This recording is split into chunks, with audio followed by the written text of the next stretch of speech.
So hi, my name is Naomi. I'll be talking about eclecticism. Some examples are the Paris Opera House and the Pena Palace.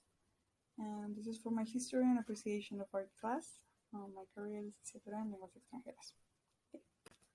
So what is eclecticism? Eclecticism is an architectural style that was mainly used in the 19th and 20th century, and which a single piece of work incorporates a mixture of elements from previous historical styles to create something that's new and original.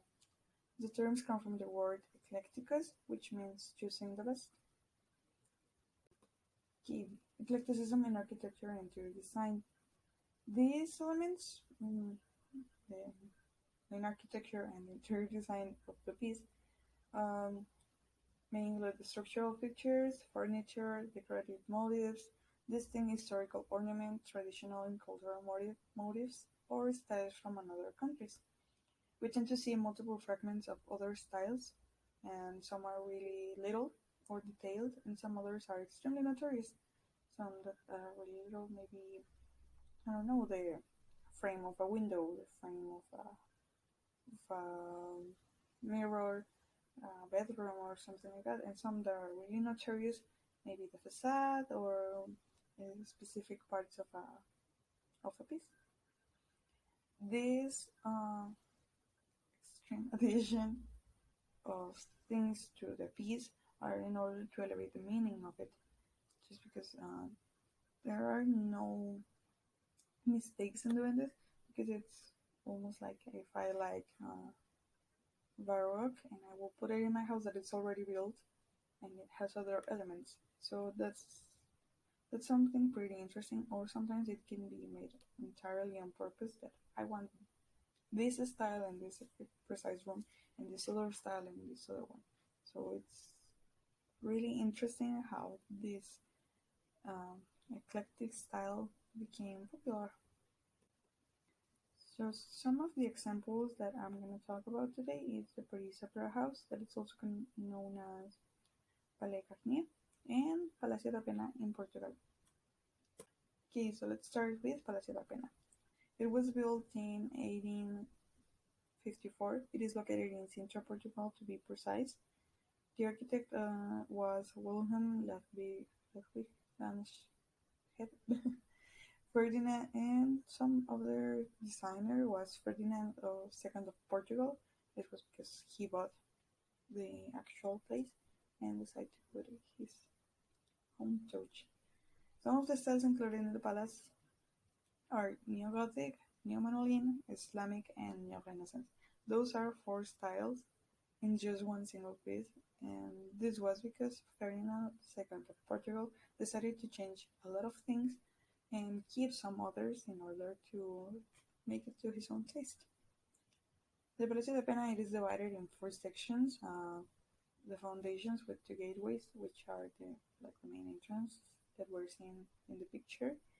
There is the structure that I'm pretty sure that it's the with bright colors, like the yellow one or the orange. Those are part of the restored structure that Ferdinand II of Portugal decided to make.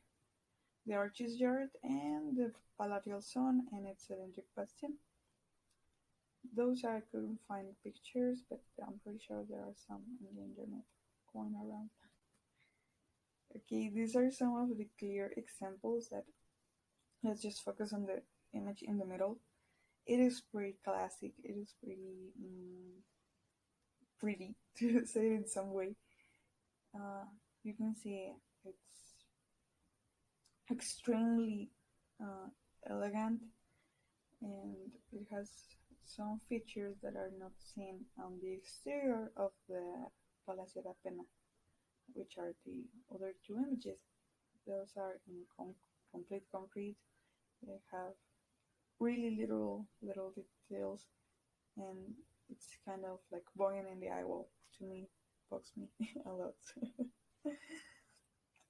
But we can see the total contrast from the two images to what's in the inside of the Palacio da Pena, and other pictures I found that I couldn't fit here are some other rooms in the Palacio de la Pena that are filled with images and filled with art, and it's another contrast to this image in the center.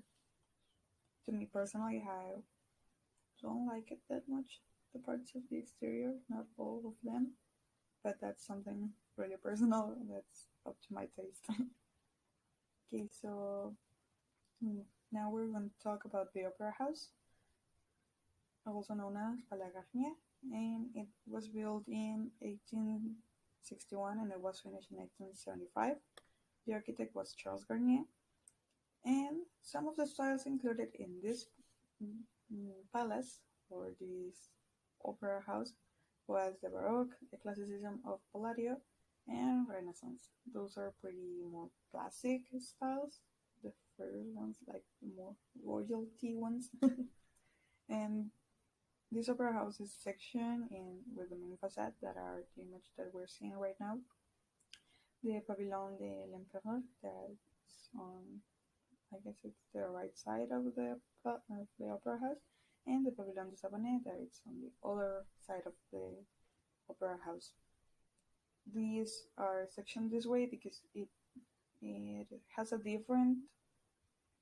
You see it and you will think it's a different place, but it's just uh, a whole. That's one of the reasons that this art is eclectic. It has three types of styles, and you can see it from the outside.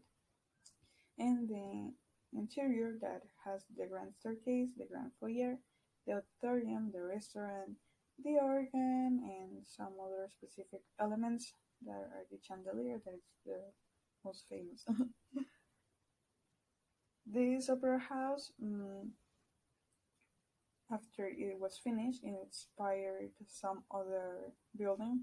For example, the Thomas Jefferson building at the Library of Congress, the former Warsaw Philharmonic Hall, and the National Opera House of Ukraine, to mention some, but there's a big list to talk about. So these one are some of the images. We can see the grand foyer with all the chandeliers, the grand staircase in the middle, and the auditorium. You can see it has more like a cohesive mm, tint to it, more than the other one. I don't know, and maybe it's because of all of the styles to me seem really similar, even though they are not. But yes, to me this is it seems more pleasant to the eye. I don't know if I'm just a girl who likes all shiny, but to me it seems more pleasant than the ones in Palacio de Pena. Okay, let's take a look at those for 1 second. I don't know if it's because I'm obviously more attracted to the picture in the middle. The other two images are nice too, are well, after all it's art, but it doesn't evoke me the same feeling.